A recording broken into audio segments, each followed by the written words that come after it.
Well, from the start, as we started looking at the plans, our primary objective has been cost and really maximizing the utilization of the facility in a cost-effective manner. And I think we've approached this in a number of ways, which I think works well.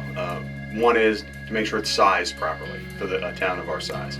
Two, we emphasized reuse of the building if it was efficient.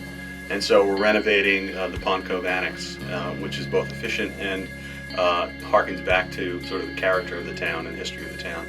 And three, we've really focused along the planning and design phase on materials and systems which will provide durability and sustainability and really maximize operating efficiency. So I really feel like the plan that we have now is one which is both really effective as a library, but also very cost effective for residents and users. That you see right there is the oldest Pond Cove School building. See the bricks change, the foundation where the old Pond Cove School was separated and moved back here when they built the new Pond Cove School building, which was built in 1912. And that's what we call the Annex, or Thomas Memorial Library. Well, when I went to school here, this was the girls' entrance to the school. And on the other side of the building was the boys. There was always a separate entrance in all schools. All one-room schoolhouses had two doors, one for boys, one for girls. We never used this entrance, except for the fire alarm would go off and some of the kids would come out these doors. That's the only time we ever used it. I've got a picture of a class graduation picture. I know. Here, right in these pillars. Between the old This was the original one-room schoolhouse, right there. And Mr. Thomas taught there in something like 1880, some such time. He came from a reasonably wealthy Portland family, and he was going to Bowdoin College. Took a year off and taught school. He made a library out of it, using his own private library, and donated it to the town's Cape was. My grandfather donated the acre of land that we put on. I think what it comes down to is that the Thomas Memorial Library, since it was first given to the town in 1919 by William Witchery Thomas, has been a vibrant part of the community. And over the course of the years since that initial gift, the town has very responsibly managed that asset, and on a number of different occasions has upgraded and added additions. And the time has simply come, after our last renovation over 30 years ago, to do that again and to simply, renovate the facility and help it to provide the services that it needs to provide to the new century. What we've ended up with is a complex of buildings that are just kind of hung together, strung together, if you will, and it's something of a rabbit warren.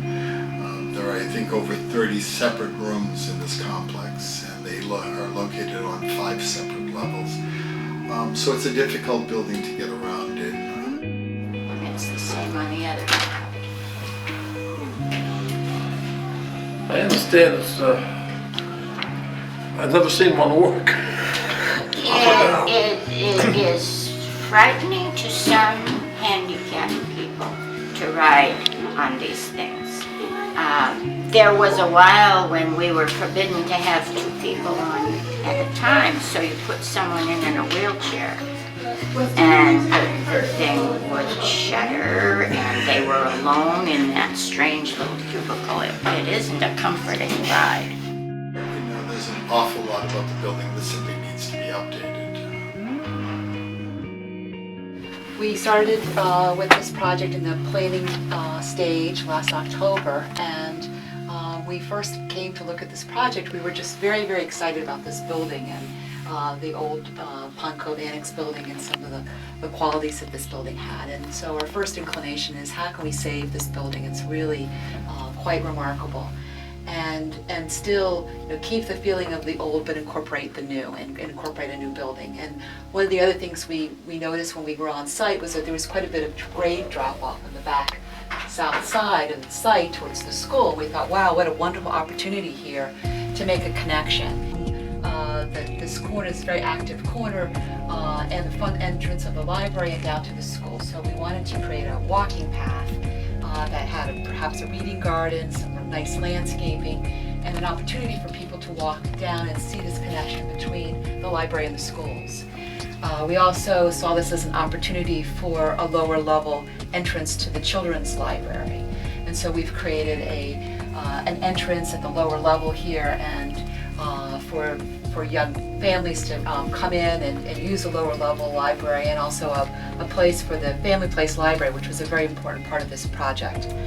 Well, we're using a lot of durable materials on the inside.